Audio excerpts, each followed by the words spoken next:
Y'all want to talk about After Hours? Let's go. I came to vibe, you came to function, just do that, baby. Don't worry about nothing, no. I came to vibe, you came to function, just do that, baby. Don't worry about nothing, no. What's good, y'all? It's your boy Bright here, the R&B Kid. I'm back again with another review for y'all. Like I said on today's video, we're gonna be talking about The Weeknd's new album, After Hours. That boy, The Weeknd, is back with a new project, man. I'm glad to see it. He hasn't been back with the album since like what, late 2016. So with the Starboy album, so we're here again with his latest album. This is his fourth studio album, and he put it out this past Friday on March 20th, 2020 on EXO and Republic Records. So yeah, man. The Weeknd really said, listen, I know the world is falling apart and I know we're in a global pandemic, but I don't care. I'm gonna still put out my album, y'all gonna rock out to it. And we definitely are. So shout out to The Weeknd, man. He has the juice for real. The Weeknd said, I don't care if the world is going up in flames. I don't care if the world is falling apart. I'm gonna release my album and y'all gonna vibe to it while the world is falling apart. And honestly, this is a very good album, I think, for the soundtrack of the world's falling apart. So I'm not mad at it. Shout out to The Weeknd for his good, impeccable timing and for quality music that I feel like that goes along with this vibe of like the world just being in danger and just us going through really like a phase in life where we're really unsure of what's going on. So it's cool to kind of see that happening. But yeah, man, just I don't want to keep talking about the Rona, but I definitely just want to tell y'all, man, as a public health professional, I just want to remind you guys that this is a very hard time for a lot of people, a very weird time for a lot of people. There are a lot of people who are really struggling right now, who don't really know what's ahead and what's ahead of us, and a lot of that uncertainty is just really troubling for a lot of people. So I would just tell you guys, man, take care of yourselves, do what you love, do what makes you happy in this really hard time for a lot of people. And listen, man, if y'all, thankfully I have a job where I actually can work from home, and all my classes are also online now too. But if you can't work from home, I get it. But if you can't work from home, if you can avoid being out, if you can really quarantine yourself and practice social distancing effectively, like, we will all get through this together and faster and more efficiently if we can all work together to do this. So this is a weird time in our society right now, but I believe that we'll get out of this with everyone just kind of playing their part and doing what they can do to really make sure we can really flatten this curve and make sure we're not spreading this disease to exponential levels. Okay, so everyone, wash your hands, be clean, sanitize, wash your hands for at least 20 seconds, stay at home if you can, don't be around other people, chill out in the crib for as long as we need to, pick up a hobby, find new things to do. This is also a good time for us to really explore ourselves. And I also tweeted about this recently last week. I said this, I think this is a good time for us to really just chill as a people and really just reset, like press that reset button and just figure out how to like reset the way we've been doing things, because we've really been out of whack for a while as a society. So I feel like this is just God's like way of like forcing us to sit the hell down and just like relax and like regroup and reset. So let's take this opportunity to do that within our own selves and as a society. So let me get off my soapbox. I just want to remind y'all to stay clean, stay healthy, stay vigilant, man. Don't get too bummed down. Do what makes you happy. We'll all get through this in due time, okay? But enough of talk about the Rona. You already heard enough about it. Let's get back to The Weeknd's album. So yeah, man, After Hours. Let's get into it. I'm not gonna do a track by track breakdown. I'm just gonna talk about my general thoughts about the album, but let's get into it. The Weeknd, After Hours album review. Y'all ready? Let's go. Alright, so the first thing I had to mention about this album is definitely the fact that I think this is the first Weeknd album that has no features, and at least in the standard edition. I think on the deluxe edition there's some tracks that have a feature. I think Lil Uzi Vert is on the Heartless remix, I think. But on the standard version of this album there's no features, which I think is very interesting, because I mean, these days every album gotta have at least like 2 or 3 features on it. That's just the name of the game these days. But I really appreciate this refreshing move by The Weeknd to really say, I'm gonna have this album be all me, just all me, completely my vision, my execution. And I think it's really cool for that. And so I think it stands out from the pack because of that. So really interesting. And in terms of the production team, we got a tight production team of his usual suspects, people like Elangelo, Frank Dukes, Max Martin. We got Metro Boomin too, which I think is a new collaborator for him, but him and Metro came up with great tracks. So Metro Boomin's all throughout this album as well. Yeah, a lot of his usual suspects, but they all created a really consistent sound with them all working together on this project. So definitely shout out to them for that. If I had to really summarize what this album is about, I feel like this is the usual Weeknd fare. It's the huge from the Weeknd. You know, we get more tracks about that, you know, living that fast life, and I feel like we got it through like a Vegas aesthetic this era, especially with like the music videos and stuff like that. Everything was like, you know, kind of seen through a lens of like, you know, a wild trip in, you know, in Vegas. You know, we getting songs about, you know, drugs, sex, love, heartbreak, loss, redemption, remorse, reflection, you know, like all the usual stuff that Weeknd is just great at talking about.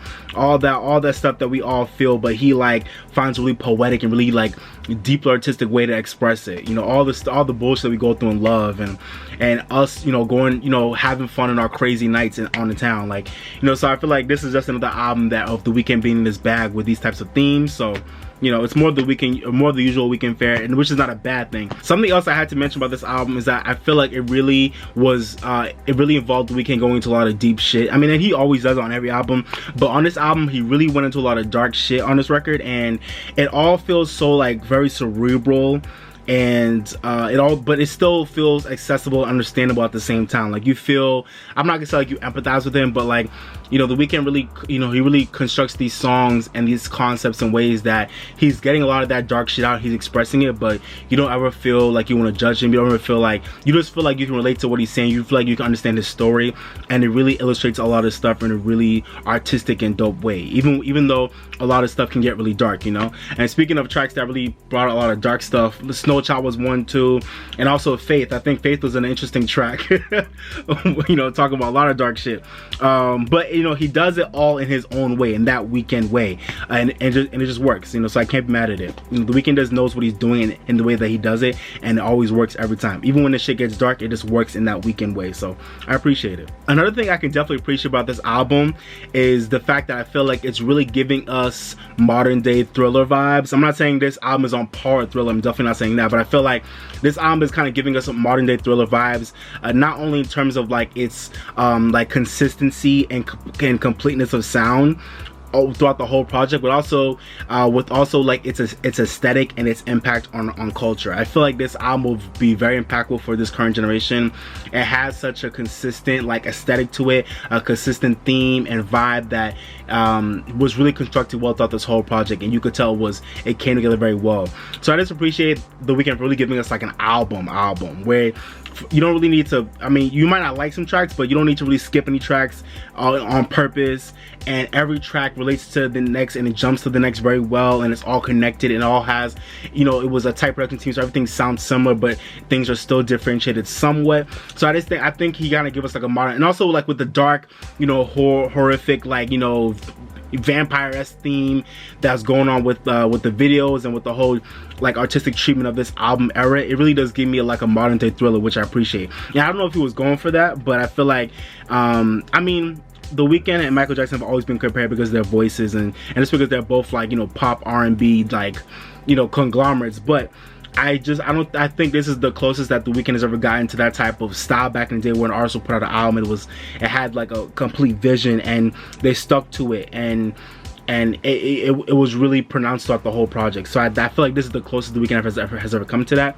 So it definitely gives me modern day Thriller vibes with that vibe going on. Yeah, I really appreciate the aesthetic it has, and I feel like it's gonna be a very impactful album in this catalog. So another thing I definitely appreciate about this album is definitely Abel's beautiful tone and all the damn, like, you know, harmonies and vocal production throughout this album. You know, Abel has a great voice and a great tone that just works on really good, bright R&B pop records, and I really appreciate a lot of the vocal work done throughout this album, especially on tracks like Too Late and Until I Bleed Out. I really feel like Abel's in his bag with his tone throughout this whole album, and his voice really fit a lot of these songs well.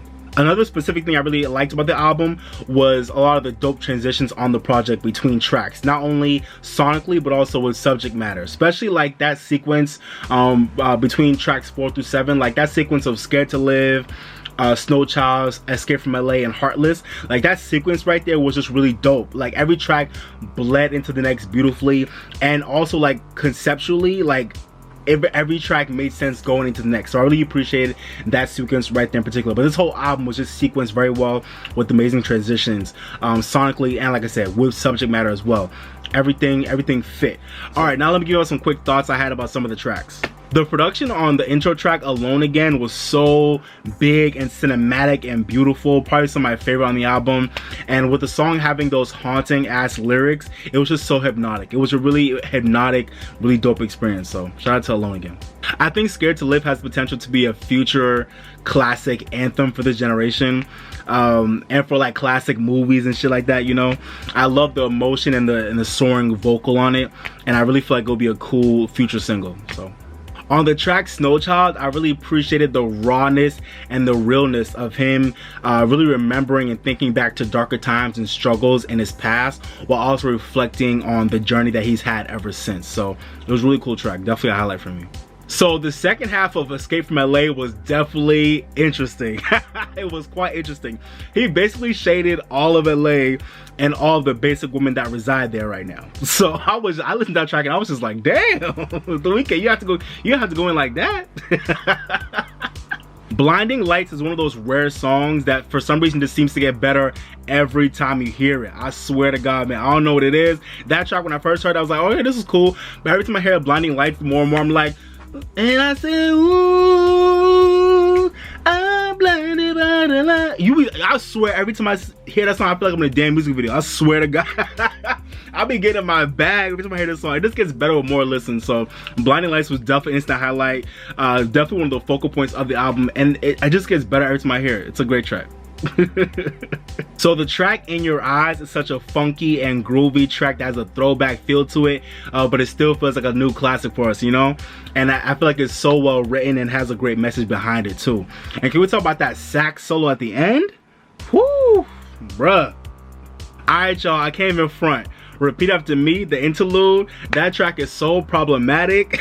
It's so problematic, but it's a vibe, and I was rocking with the energy. I can't even front. I was rocking with the energy. I said, okay. Alright, last track I'm gonna talk about is the title track, After Hours. Man, the beat drop on this track is so iconic. When that beat dropped like 2 minutes into the track, can we talk about the fact that The Weeknd really took this back to a time where, like, you know, like artists would have like what 5, 6, 7 minute songs, and the first 2, 3 minutes would have no beat. All of a sudden the beat dropped like 2, 3 minutes into the song, and then you're like, oh, but then you feeling it all of a sudden. So The Weeknd took it back to that era. So yeah, but like the beat drop on this track, After Hours, was so dope, and that beat is so funky and groovy. Shout out to all the producers who produced that track. It's such a dark track, but it's such a groovy track at the same time. And it's like, I feel like the vibe on it is like nothing else that I've heard in a while. Like, I just love that. It's such a classic, timeless vibe on it. I feel like After Hours would also be a really cool single too. But even if it's not a single, at some point I need a video. That's all I know. I just know that I need a video at some point for After Hours. It needs a video. Come on, it needs one. Weeknd, if you watch this vid, or I don't even care if you watch this vid, we need a video. Someone showed this to him. We need a video for After Hours, like now. Alright, so these are some tracks that I feel better about now, but when I heard them I thought they were a little bit weaker, so I wanted to point them out. The first one up is Hardest to Love. I did come around to the song on second listen, but at first I wasn't really feeling it. It threw me off. The drum and bass sound threw me off a lot, but after I heard it again, I was like, okay, this is not that bad. I actually got into it. And I think it's like a cool, like, you know, switch up for him. But I also did appreciate that it had like an 80s aesthetic to it, with like the bright twinkling and cinematic keys, and also the 80s synths on it. So there were a lot of tracks that gave a lot of 80s vibes on this record, which I'll talk about later, but this is one of those tracks that definitely gave off an 80s vibe that I think, you know, at first it threw me off, but then I really got into it on second listen. I also definitely wasn't feeling Save Your Tears at first too, so I would say this is probably obviously one of the outright weaker tracks on the album. I feel like the acoustic vibe threw me off as well, but then when I heard it again, I was feeling it. And I think the acoustic vibe on this track was a good switch up for the album and a good change of pace for the album, but I think it didn't like grab my ear that much at first, you know, so I just wanted to mention that. But after I heard it again, it wasn't that bad, so I'll still rock with it. And lastly, I really wasn't feeling Until I Bleed Out at first. I wasn't feeling it at first, but then when I heard it again, I realized that I think because it's such a strong and trippy track, I was like, ooh, I had to really like figure it out. But then when I heard it again, I was like, okay, this is not that bad. And I thought it was kind of a random way to end the album, but then when I heard it again, it fit perfectly into the narrative of the album, and I think it actually was like kind of a cool way to end the project out, even though it did feel kind of like abrupt. But it still was thematically, it still was a cool way to end the album out, you know, like Until I Bleed Out. Like, it's kind of a cool way to just end the album out on a really like oh shit, like damn. But you know, sometimes it's good to end the album on like a oh shit type of feeling. So it was cool.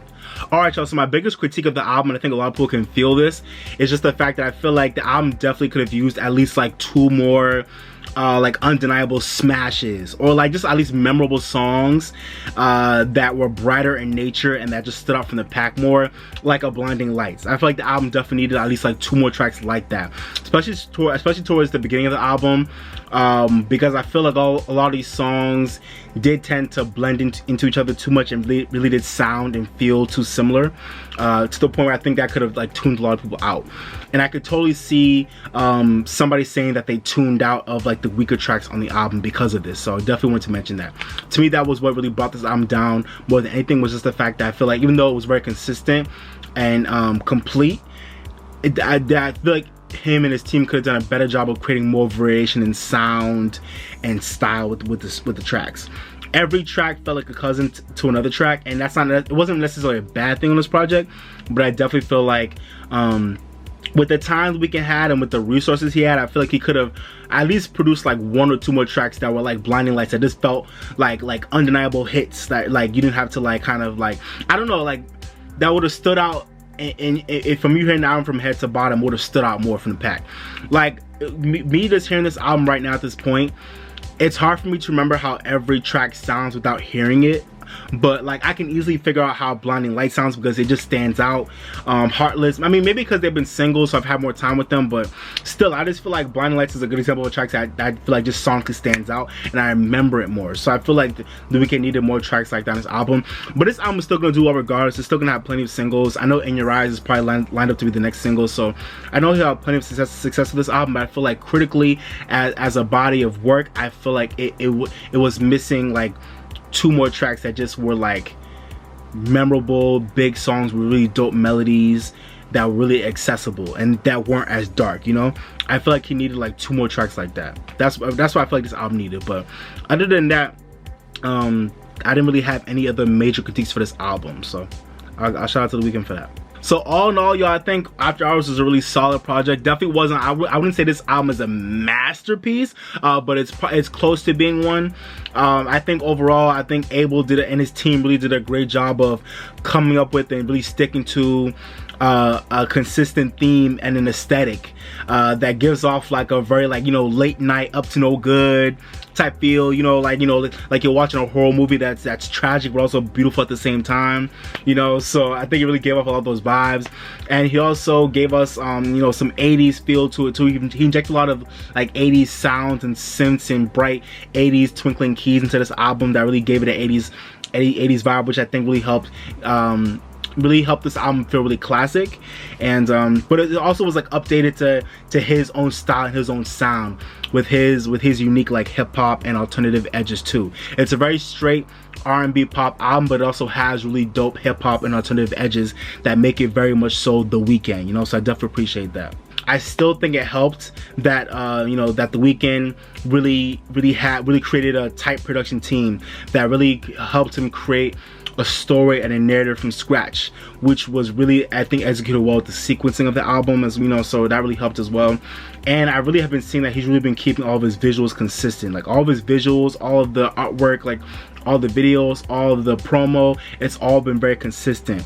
And that has really been helping him to create what I think is like, I don't know, it's just really been helping him to create like a real era, you know, unlike what a lot of artists are doing these days. Like there are so many artists these days that are creating good albums, but they're not really thinking that deeply into how to really make sure we remember what that era was about 10-20 years from now, you know what I'm saying? So I really appreciate The Weeknd, like I said before, for really creating a consistent like feel and vibe and aesthetic and theme around this project, to really bring it all together, you know.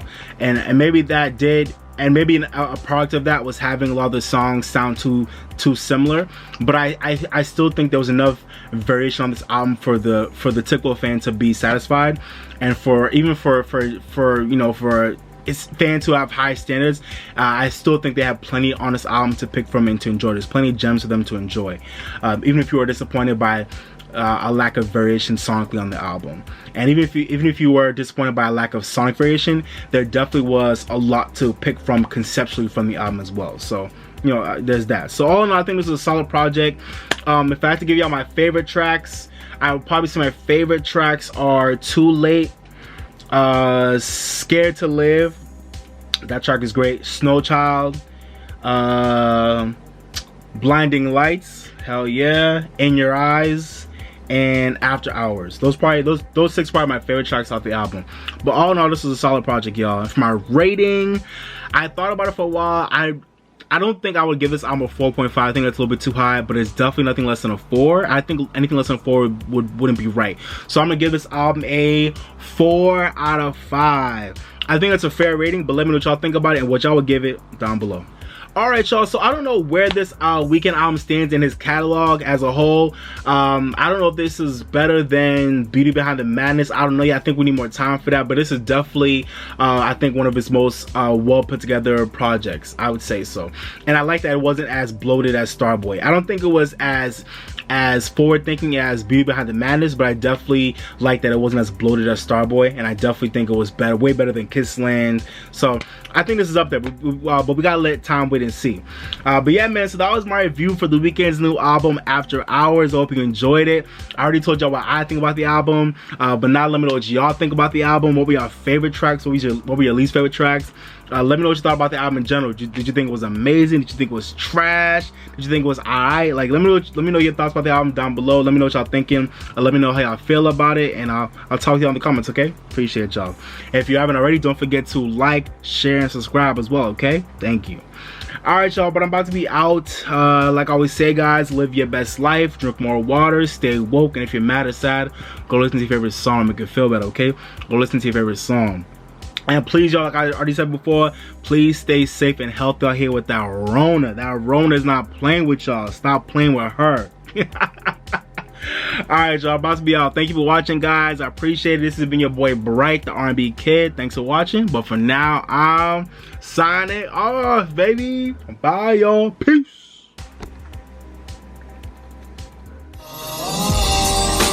I came to vibe, you came to function, just do that, baby. Don't worry about nothing, no, no, no, no. I came to vibe, you came to function, just do that, baby. Don't worry about nothing, no, no, no. Relax just a little bit. You don't gotta worry, you can just have fun.